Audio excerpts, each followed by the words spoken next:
Hello guys, my name is Wilfred Bose and I am here to talk about hypoglycemia. What is hypoglycemia, you may ask?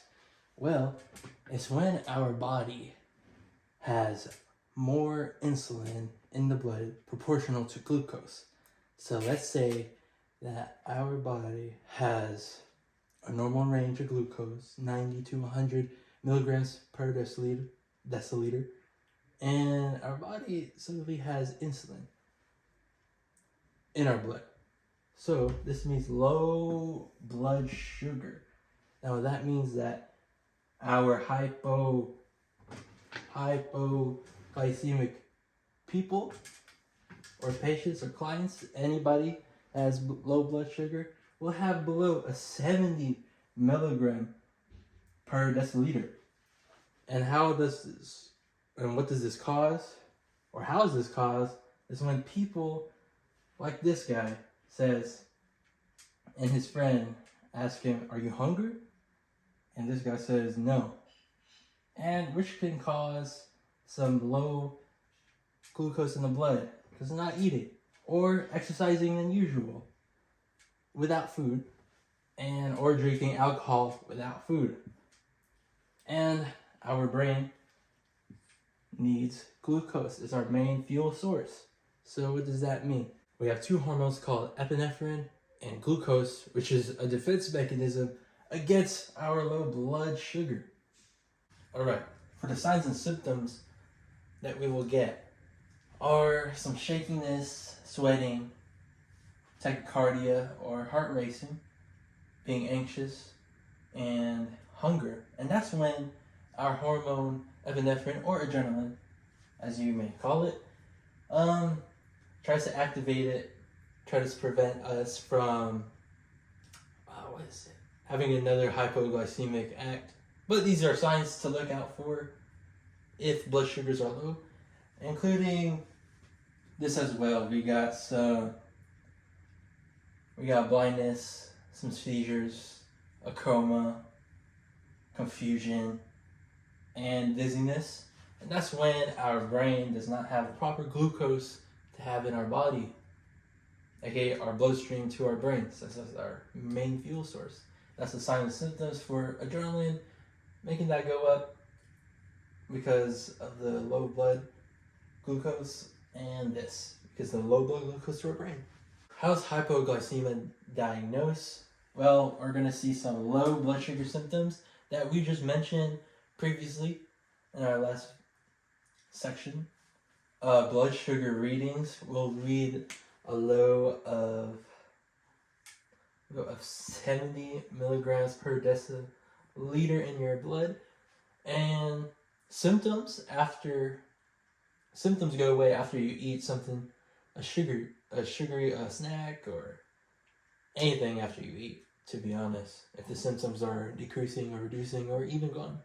That's how you'll be diagnosed by your healthcare provider or any doctor that could diagnose. All right, what would happen if our blood sugar stayed for too long or we have hypoglycemia for too long? Well, we could have some brain damage going on. So say goodbye to that. Get some damage there. Even heart damage. Seizures or unconsciousness. Or even worse, death.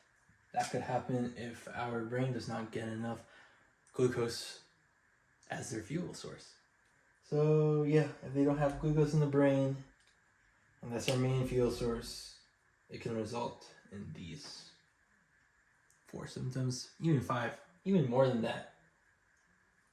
All right, for hypoglycemia treatments and management, first off, we're going to start off with immediate management, which is 15 to 20 grams of fast-acting carbs, such as a candy bar, juice, or a glucose tablet that you can get for severe cases like patients or people that are having difficulty eating or they're unconscious, glucagon shot, and or IV sugar or an IV solution with glucose in it in the hospital.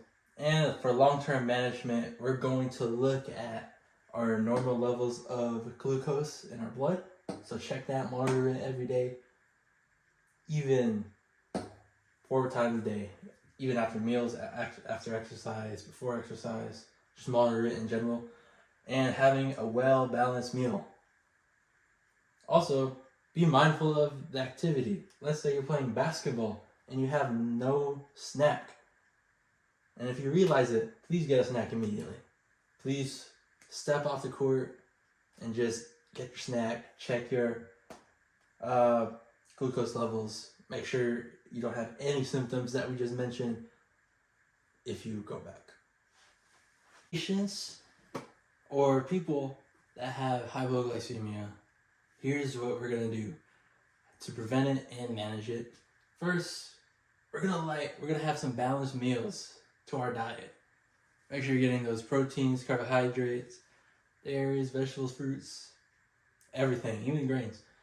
Also, we're gonna check our glucose levels every time you go exercise, before, after, even eating.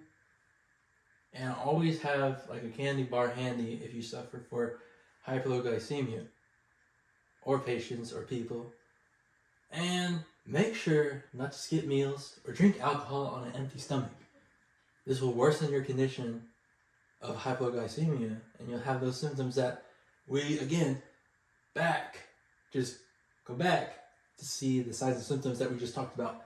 Anyways, all in all, we don't want to be this guy. Paul Blart, if you know, you know. He has diabetes, or actually, I can't say that because I don't know that. He has hypoglycemia in the movie, and he had to eat that dirty lollipop on the ground. And all of a sudden, he's up. That's why you gotta carry some candy. Don't be like this guy. Don't be like Paul Blart finding some candy on the ground. It's pretty nasty. Anyways, my sources will be down in the description below for all the professors watching. And yeah, thank you for my presentation of hypoglycemia.